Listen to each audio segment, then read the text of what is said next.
yung bago ni launch ngayon, binili ko na kaagad. Kasi gusto ko yon makasabay ako sa uso at okay na walang kidney. Basta may iPhone. Dalawa namang kidney ko eh. Tingnan mo, bininta ko yung ilong ko para makabili ng iPhone. Doon ko bininta sa mga flat na ilong. Kasi yung ilong ko nasobraan ng kataas. Okay lang walang ilong, basta naka-iPhone. Tanawin nyo, bininta ko yung kamay ko para makabili ako ng iPhone 16 at para maganda na din ako at hindi na blurred yung camera ko.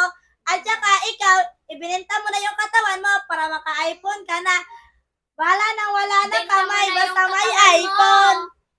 Bininta ko yung isang mata ko para makabili ako ng iPhone 15 Pro Max 100 terabyte. Okay lang, isa lang yung mata ko, at least nakabili ako ng iPhone 16.